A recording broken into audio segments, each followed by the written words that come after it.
Hello, dear friends, lovely audiences, my lovely audiences. Welcome back to the show. 从头来。Okay. Action. Hello, dear friends, my lovely audiences. Welcome to the East West show. Jack Chow on the East West with the GNE TV. Today, I have my good friend with me talking about films. He is Mr. Chris Nibby, a filmmaker for first, and director, namely producer and writer, screenwriter, and an archivist. And of course, most of the time, when you do that so much, you become a politician, right? You become political, so you're a special commentator. So in this case, he is. So welcome, sir, back to the show.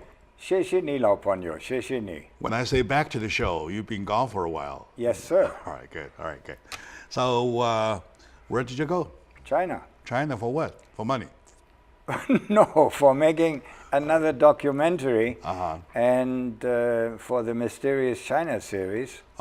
Documentary number 20. The 19, number 20. Yes. Oh, 19 is done, right? Yes. That was Tibetan medicine. Oh, Tibetan medicine. Now Good, it's good Yibin, subject. the Golden Gate of the Yangtze River. The golden Gateway of the Yangtze gateway River. of the Yangtze River. Yeah, Yibin is, where the confluence of the two rivers is that form the Yangtze River in Yibin, Sichuan province. Gateway of China. Yes. All right, good, very good. I wish you good luck on that one too. Thank you. All 谢 right, 谢 good. 你。 All right. Yes, today we're not talking about the Gateway of China. We're talking about two films that have gone viral for the last few weeks. They are number one. They are the one. The title is Sicario. That's part two of the. Yeah, and that's part 2. And the other one is Purge. Purge is also a sequel, right? I It's don't know. not a sequel to anyone, but a sequel to the whole series, right? So did It's you called see the all first this? Purge. Did you see all the films? I saw the two Sicario films, and I saw the Purge. How did you feel about them? You want to talk about them one by one or all together? Let's One see. by one. One by one. Okay. Both of them are politically motivated and carry a strong political message, even though I don't agree as a filmmaker how this message is executed, but the message is good and viable. I saw that film. I was shocked, right? For the first one, the first one. You're talking about what? About The Sicario. Sicario. Sicario Part 2. Sicario Part 2. When I saw the second one, which is Purge, I was even more shocked. So let me talk about number one first, which is the Purge number 2, and then which is Sicario number 2. I'm going to share this with you, if in case you have the same feeling. I always thought the U.S.-Mexican border issue was a political issue. It is only over the fact, do we or do we not let them in? It is only between the choice, do we not kick them out, right? It wasn't until I saw the film, which were claimed so true. It was almost a true story, right? Did I get shocked to realize, as a matter of fact, there's a bloody war being fought over there. So this is how I feel. How do you feel about that film? But Jack, that has been going on for a long time. That's not new. I think it has just been intensified lately by the barbaric tendencies of the United States of America to separate children from their parents, which is unbelievable, inhuman, and is a crime against humanity as far as I'm concerned. Well, that might provide another way of taking United States, of judging United States. Before I saw that film, I may come closer to your conclusion. I will not use the term barbaric, right? I would say unhuman or inhumane or somewhere somehow insane decisions to separate whoever from whoever. But after the film, I would say we really have to consider the United States. If anybody, given the environment of that border, though, would have at least done something like what we've done, is reasonable. It is understandable. It is really understandable. Because my problem is that I didn't know what's going on over there. I mean, beyond the border. Once you learn what's over there beyond the border, though, and once you learn what they do at the border, you really believe that you have to do something. Do you think that I have a right take, or at least a fair take? No, I don't agree with you. I'm sorry. Right. Okay, go ahead. Because as far as the children is concerned, you have to think about something. First of all, these poor people, they are fleeing oppression in their countries, and this oppression, you may not know, has all been created by the United States of America siding with the wrong political parties within their countries, which are impoverishing them more and more, and that's why they're fleeing. Now, these poor people are caught in between two things. They're caught by criminal gangs who are transporting them or promising to transporting them across the border. They pay for that. Then at a certain point, most of the time, they failed, these criminal gangs fail to cross them, and they're being caught by the United States of America border control. Then they are now in a real quagmire because they're undocumented and they don't know where they're being basically shipped back to misery where they came from. But when you are separating families, when you're separating babies from their mothers, and this, you don't realize how you traumatize these children forever, and this is barbaric. I repeat, it is barbaric, and it is a shame for the United States of America to do this. It should never happen. I agree that you have to protect your borders, but you have to do it in a humane and in a responsible fashion. You cannot add. There is so much inhumanity in the world, and you cannot add to this. Look what happened in Germany. For example, Madame Chancellor Merkel, who I really respect, she let in 1.5 million refugees, and now she almost lost her chancellorship because we have a right-wing arising who are as inhuman as the people here. And they don't want the others. And these refugees from Middle East are caused, again, by American interference in other countries, the same as in Latin America. I let you finish for 3 minutes to finish the whole thing, totally out of respect, because I agree at least, well, at the most, 30% of what you said. Only 30%. Okay. Right now. Okay, it looks to me that you confused everything. You mixed everything all together. Separation of the baby, of the kids from the mother, from the parents or whoever is one thing. However, that was corrected. That has been corrected, so too, as we speak. While you were gone, right, we corrected already. No, it's not. There's still we corrected. over 2,000. No, we corrected. No, we corrected. we didn't. All right. And the number two, let's take a break. When we come back, we talk about number two. Today with me, my dear friend, is Mr. Chris Nibby, director of Hollywood, a filmmaker, known in the industry for a humongous credit of 20 good films. And we're now here talking about the film which is now still showing, which are still showing. One of them is Sicario, over the border issue. That he and I will share our differences and our common ground with our audiences to see if we want to make a point. So stay with us, please.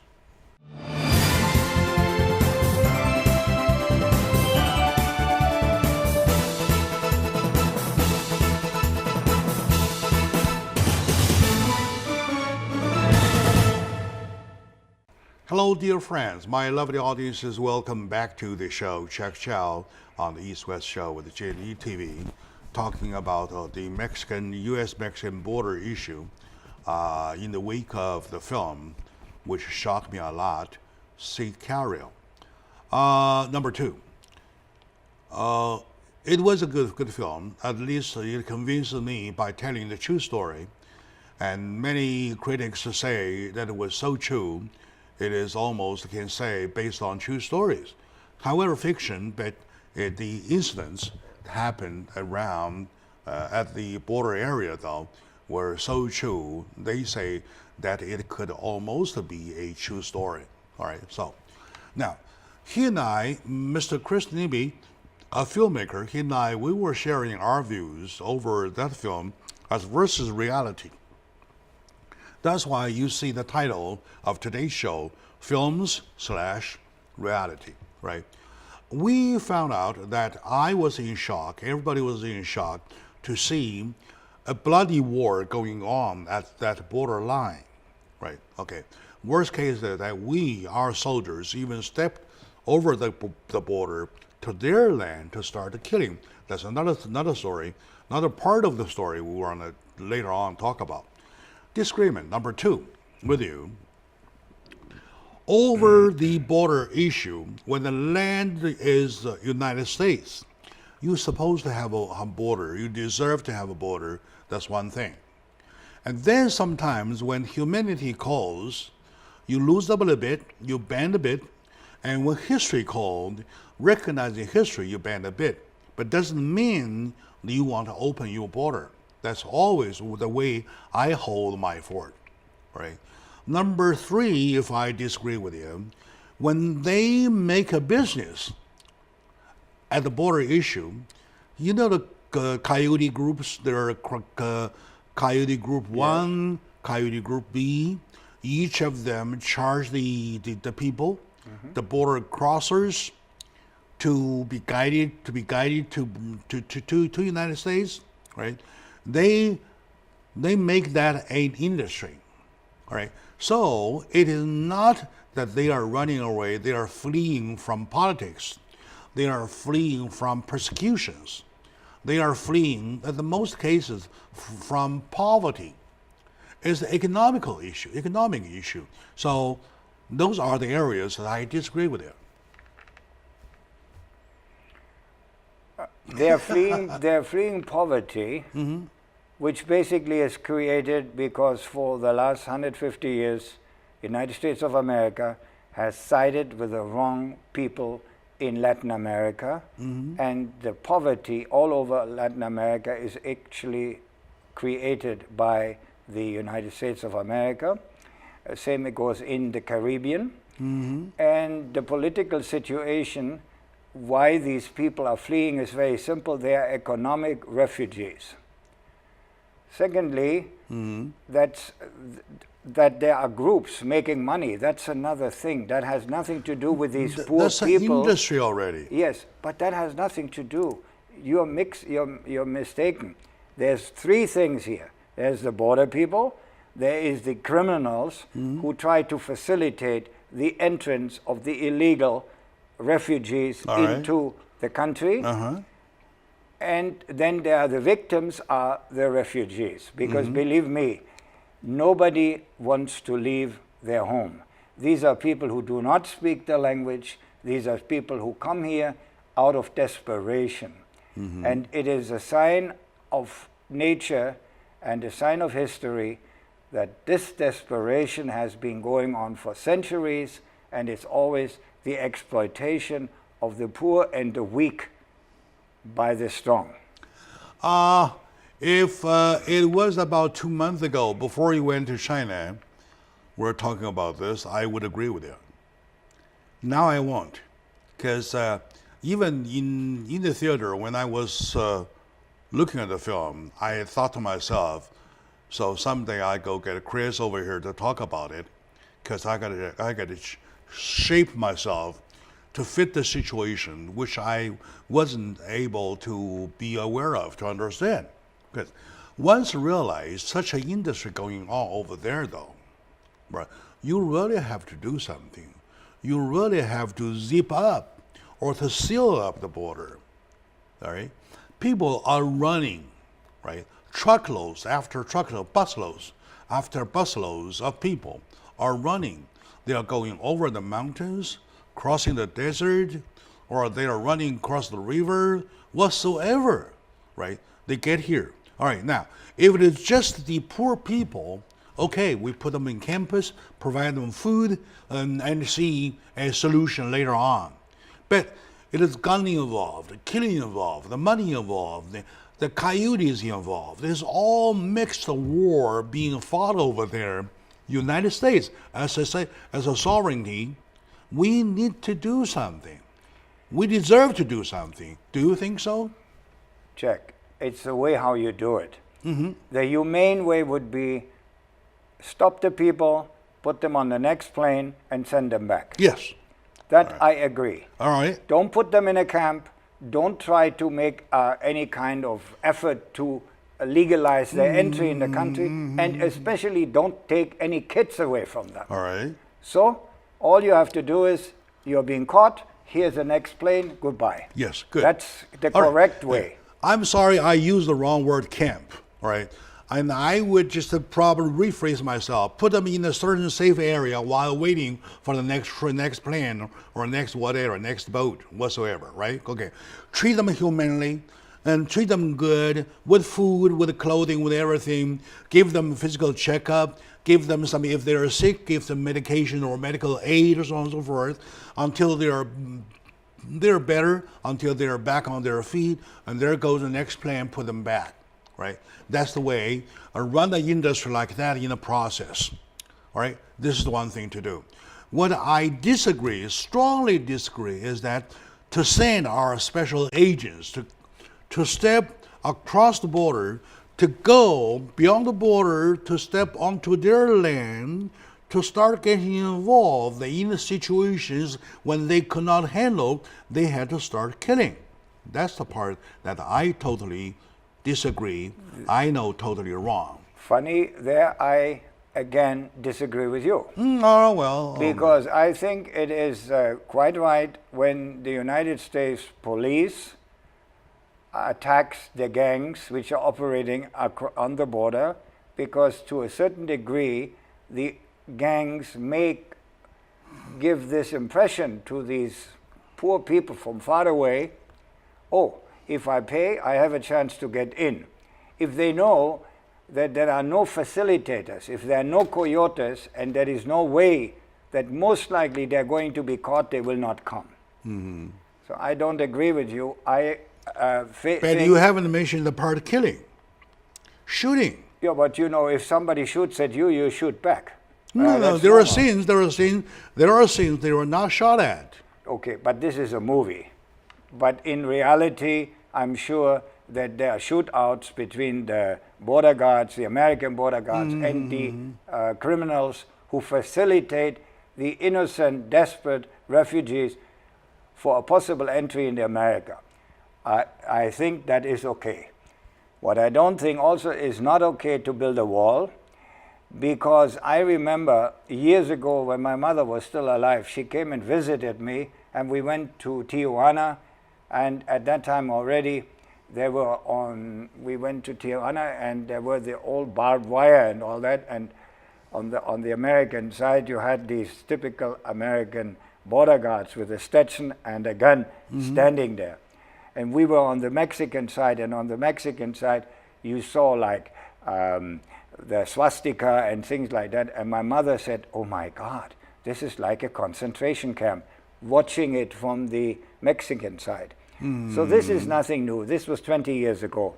This has been going on forever, and also I must tell you, it has been going on as part, you know who Cesar Chavez is? Cesar Chavez, because California needed cheap labor, so they facilitated illegal immigrants to work in the fields. If from that time on they would have legalized it, very simple, give them work visas. Give them work visas for 1 year, and then, but they didn't. And that's the cause of the problem. Yeah. If you would like me to illustrate it from another aspect, in Germany we made a similar mistake. In the 60s, we ran out of labor. Germans all of a sudden didn't want to remove their own trash anymore. So we imported Turkish labor. They came from the countryside, they spoke only Turkish, they were simple people, they worked very hard. Nothing against them, but they brought their families. Now we created a situation that all of a sudden we have in our country, which is about 85 million people, we have 4 million Turks who live there with their families, and they have within themselves problem because the kids now become half German, half Turkish. So they have social problems, but we have now created a Muslim, another group of people who really have nothing to do with Germany, but they do work very hard. So, you see, this is always the same thing, Jack. We talked about it before. It's always exploitation of the weak. It's always the rich getting richer on the back of the poor. Yes. Under God, everybody was created for the same rights. That's it. This is a principle. Yes. And under God, every nation was created for the same right too. Right. Right? Now you're talking about rights versus rights. Okay, now, what you mentioned is something of humanitarianism and something of the natural human population flow. Yes. Right? If they come across the line, if they get married, baby are produced and goes on, their baby, their grandbaby become a half and a half, a quarter and 3/4, goes on and on. That's a natural flow. Now you can't do nothing politically, militarily, you can do nothing of it. Right? The only thing is to do, from time to time, you legalize it. Over and over again, you legalize. That's why several shows I call for amnesty, or at least to give asylum to certain people who need it. That's one thing. I am talking about what the film exposed, the fact that we stepped over to their land to try to handle with the coyote groups, right? Okay, to be sided with the right one or wrong one, the whole thing is wrong. That's my point. Let's take a short moment out. Come back. I need to hear from you, please, about we're siding. You mentioned we're siding, right? So we're siding to the right one or wrong one. Or should we do it? So that's the question. My dear friends, we'll take a break. We'll be right back, please.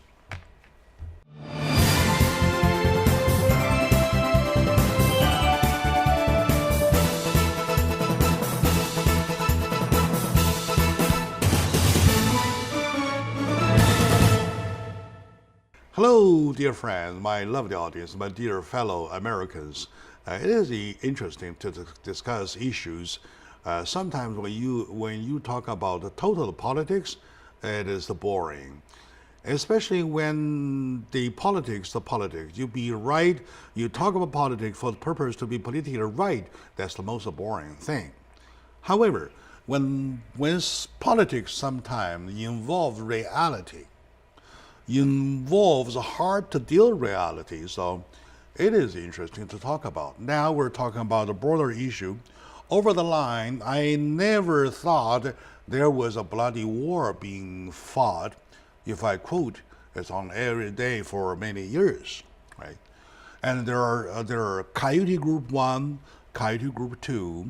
They fight each other, and together they cheat the crossers, the border crossers. Border crossers being the victim who run away from poverty, cheated once, twice, and then once they're landed, if they are unlucky, they get caught and they get shot by misfire. Often, Yeah. They get shot by misfire, and then the survivors even get lost whatsoever. Once in court, they say court give them day of hearing, come back for the hearing, they never show back. So they are lost in the ocean, which probably would have been the best scenario in their case. Okay. I am talking about the fact that when this is brought to the public eye, though, should we take another look at it? Actually, it's a very sad and a very hopeless situation. And I think the problem is as long as you have situations in other countries, in Latin America and in Central America, where people are in such misery that they're leaving their homes, risking everything. So the only case I can see is to solve the problems at the place where they're coming from. Mm-hmm. And I do agree with the United States that they cannot have an endless inflow of undocumented, undocumented aliens. Mm-hmm. But you see, I must also say, and please forgive me, this is also a racial issue. Mm-hmm. Because as we know, America is a racist country, and people of color, and these are people of color under what the American thought of race is, Mm-hmm. as you are, by the way, Jack. I'm colored. Yeah. I'm yellow. Yeah. Mm-hmm. So don't make a mistake. This is an inherent tragic trait of the Americans that they are racist, even if they don't admit it, but they are. Mm-hmm. Just look what's going on here. So all these components are coming together, and they create this terrible situation. Okay. And the film did yeah. show it, and I must say I didn't like the film because it was a typical thing, as a filmmaker, when one film is successful, you quickly try to make a sequel. I do agree. Excuse me. Let's focus to the sighting question, because I have no problem if United States being racial or not racial. That's not an issue. That's another issue. Another day we can talk about, right? I love my country, which is the United States. I hate problem, which I talk about every day, for the purpose of correcting it, for the purpose of making it better, right? So now, as to totally deny it, I hate, right? Now, to the borderline though, I have no problem. We put a stronghold at the border. Talk about a wall, go ahead with a wall whatsoever, which I disagree. Anyway, right? If you go across the line, cross the border, to fight with them, to fight amongst them, or to make them fight, that's totally wrong. And in the process, killing started. That's totally wrong. That's what makes me call a bloody war.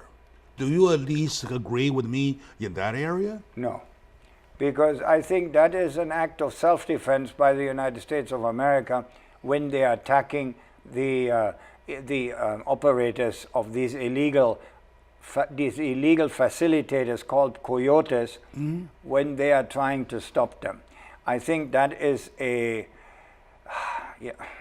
is, and I cannot really disagree with that, because they are getting drawn into this. I think this is something you can. I don't think they do it on purpose.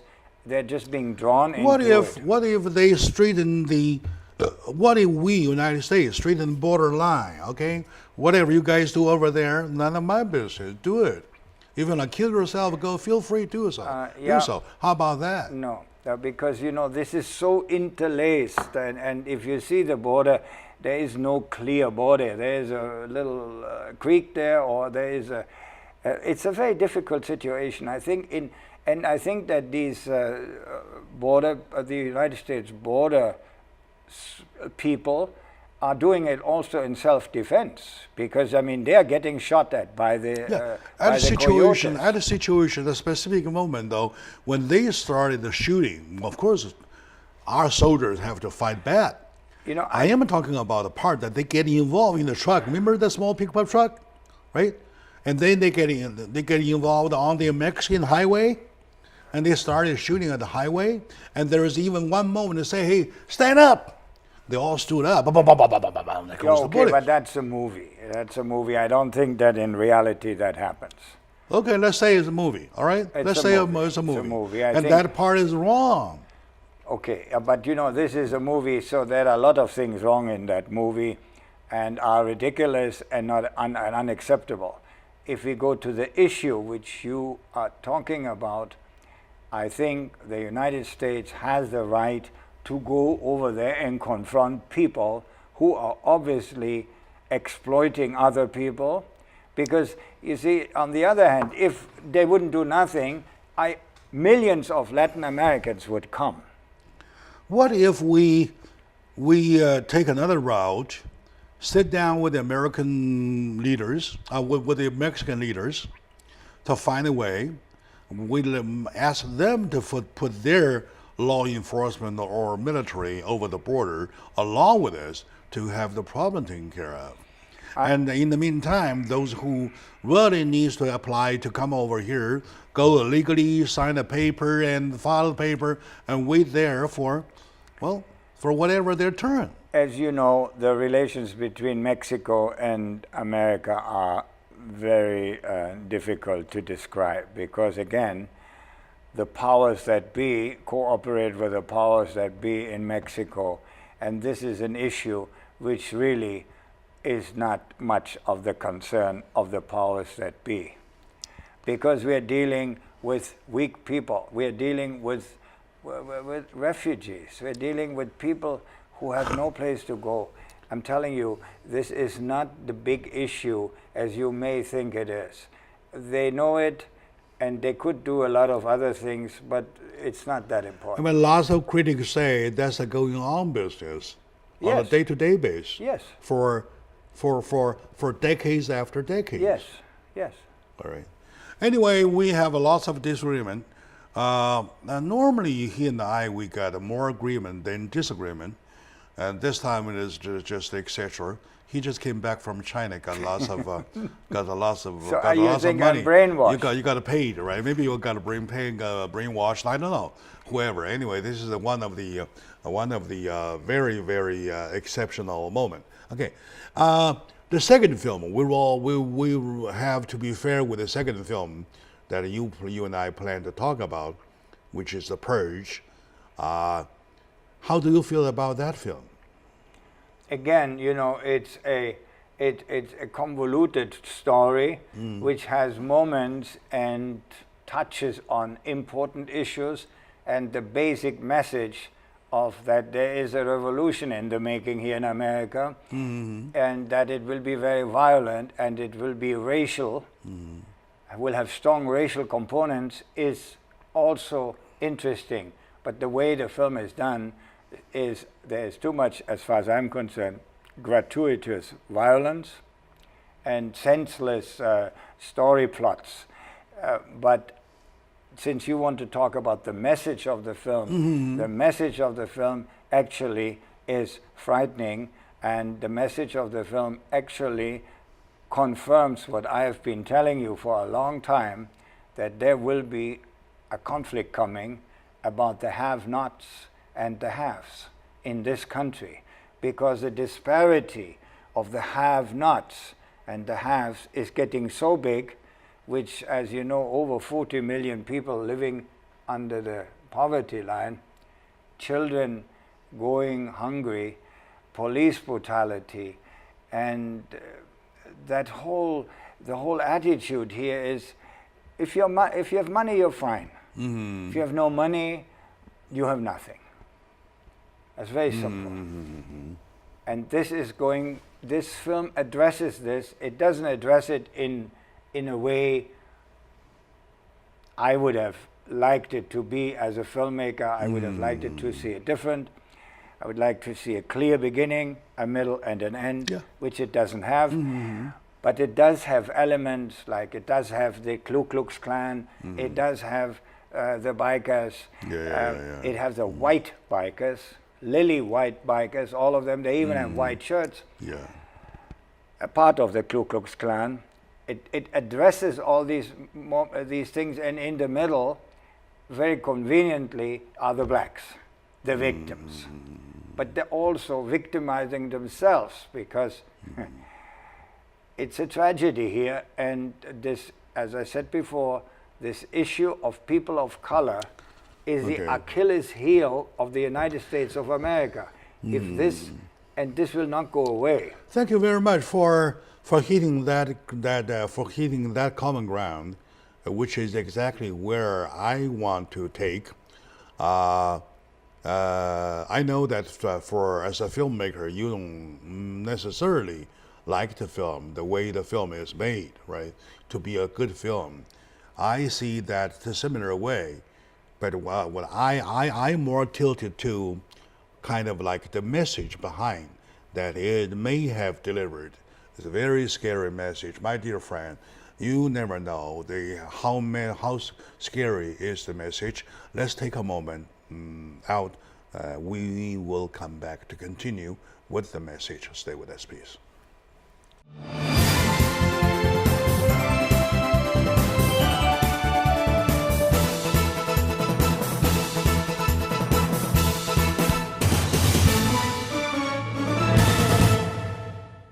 Hello, dear friends, lovely audiences, my dear fellow Americans. Welcome back to the show, Jack Chow on the East West Show with the G&E TV.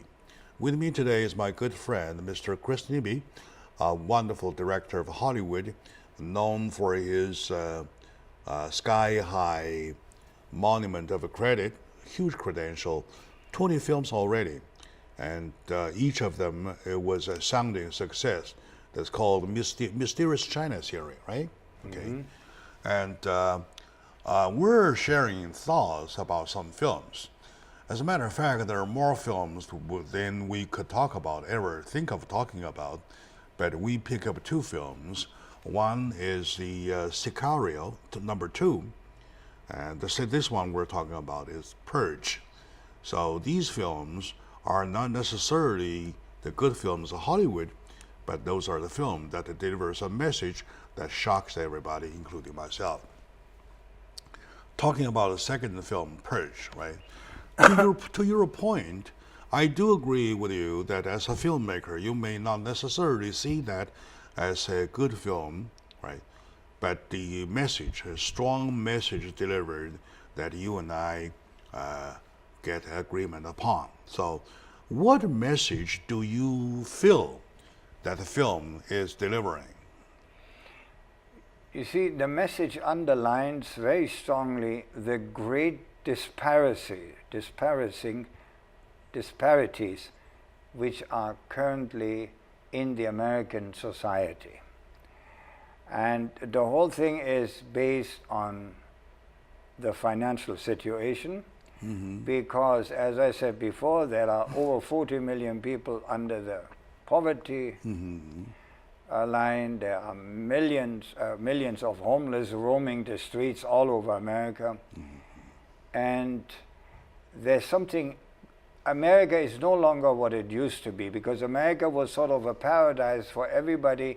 There was a solid middle class, the middle class was growing, the middle class was safe, the dream was to have your own house, which now most of people can't afford anymore. And the disparity between the Americans themselves, the classes, the upper class and the lower class, has been widened. And it seems to me that the rich get richer and the poor get poorer. So therefore, in that respect, the film delivers a very clear message, because if you go into the black ghettos or you go into the brown ghettos, you will be shocked about what you see there. Especially in the black ghettos, the poverty is insane.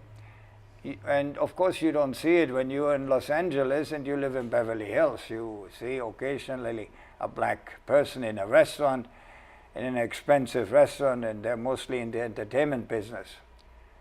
But you don't see, but if you go downtown and at night and you see the thousands of homeless, it's shocking. I mean, nowhere in the world do you have that. I agree, yeah. So, you see, and this film addresses this issue and addresses that hate which must grow between the have-nots and the haves. And you see, the 2008 crisis, Jack, created 3 million people lost their homes, and they were added to the homeless. I mean, the social situation in America is explosive, and this film is showing you that it could explode any minute. And because everybody is armed here, everybody has a gun, Yes. it will be bloody. That's it the will be danger. very, Yeah, that's the very danger. bloody. Yeah, yeah. And on top of it, you have the racial component. I don't know if you were here when there was the riots, the Rodney King riots. Of course, I was here. In Los Angeles. That's 94. Yeah, and you know, they were, what will happen next will be more violent, because at that time the police was not as militarized as they are now. Mm-hmm. I don't know if you're aware of it, because of the surplus of the United States Army. They have given and they have militarized the police to a degree which shows you that police today shoots to kill. Nowhere in the world is police shooting to kill. If you have a criminal, you're trying to disable a man, shoot him in the thigh, because then he will fall down, but not to kill. They're killing children. Okay, all right. So, You know, that, so- that one, yeah. And that yeah, is focus on that, that film, is- yes. yeah, and that is what happens in a society which is going, which is falling apart. All right, thank you very much for seeing that much in that film. I do agree with you in this whole aspect, in this whole statement. I only did a little additional homework when I got home. It cost me almost a sleepless night to think about it. This is what I think, right? Over history, even the ancient history, when human race ever started, it has been always a struggle over human race and resources, including living spaces, right? In other words, land. Land and resources. It's over and over again. In history, even in recent history, if you can recall those history back a million years, right? Let's do about several hundred years, right? In history, no war that wasn't created for the purpose of invading land and plundering resources. Absolutely Right? correct. Absolutely. It goes on and on. Why? Because we have limited land, we have limited resources. And it's always a strong versus And a then weak. later, due to technology or science whatsoever, our ability made us able to open more lands available, and our technology made us more capable of creating more resources. Not creating, developing, no, discovering more resources to yield more grain, right? That only lasts for a short period of time. Over the combustion, over the growth of human population, though, land once again becomes shorter, resources again becomes Yes. scared, right? Yes. And then goes another war. It goes on and on and on and on, right? During the wars, slogans were created to eliminate, to purge, to terminate, right? That's why in Hollywood you have Terminator number 1, Terminator number 2, Terminator number 3, goes on and on and on in a sequel of non-sequel sequel, even including Avatar, right? So this purge is another one. Add up to it. Do you agree to my take? Absolutely. Absolutely. It's a human nature. The strong eat the weak, or the strong enslave the weak. Very simple. Yeah. Look back at say Genghis Khan time, Yeah. right? So they slaughtered over 200 million people within 162 years for the purpose of diminish other races. The only Mongolians are supposed deserve to live. Chinese, Turkish, whoever, they all need to die. They kill, and kill, all the way until they occupied almost the overall Europe and Asia combined. Right? So, and once again to Hitler using the social Darwinism, right? And only the Nazi Germans are the purest race, and everybody else needs to die. They kill, and kill. Why? Resources. Now, in the film, it comes to a point that at a certain point in future, there came a shortage whatsoever. There comes a shortage, and the way to do is to diminish some people, to purge some people. So a plan, purge, was made, was even confirmed by the hierarchy people at top of the hierarchy, and started killing. So, do you think I read the message right? Yes, you read the message right, and I think, for example, you see, actually what happened in China with the one-child policy was actually quite reasonable, and it should be everywhere, because we are just facing the tragedy, and you remember that we talked about it a few shows ago, about the fact that very soon the population of the world will exceed the ability of the world to feed the population. Yeah, I did that study too. So, if you look at this, something has to be done, and as it is, you see, it is the lower economic population which usually has more children, because that's the way it is. That's a very serious take, yes. And you just remember, for example, in China. In 1945, China had 450 million people. Was in 1945 already the most populated country in the world. Today it has close to 1.4 billion, despite of the fact of the one-child policy, which now has been abolished. So you can see we are actually, if you really look at everything, it's us who are creating the problems. We are responsible for all these things which are surrounding us and which we have created it. At a certain elevation, look down at the film, look down at human race. It is we, us, the people, needs to be blamed because we are kind of lost controlling ourselves, right? So now, you were right talking about the population increase versus the natural resources.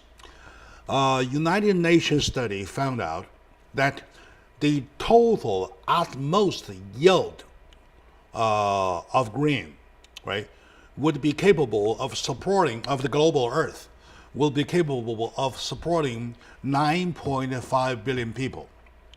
Right now, we're at a point of 7.2 billion, right?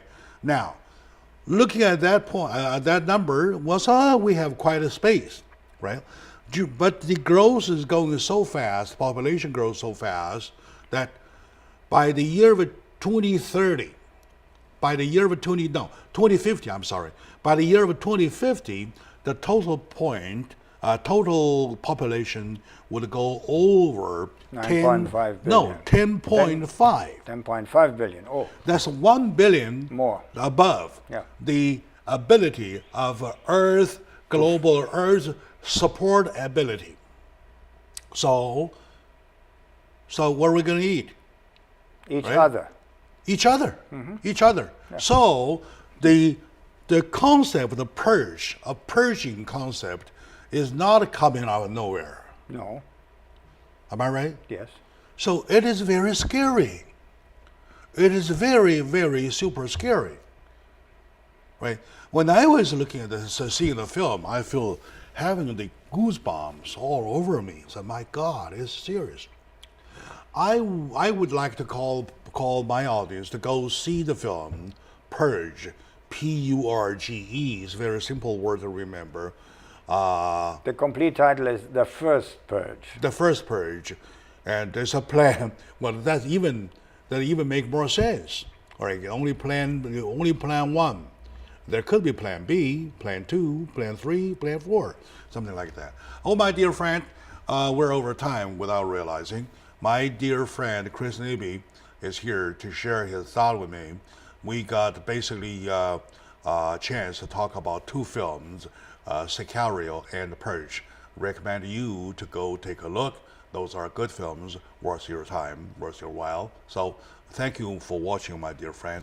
And to Chris, thank you very much. Thank you for sharing. Thank Welcome you. back home. 拜拜，再见，谢谢你。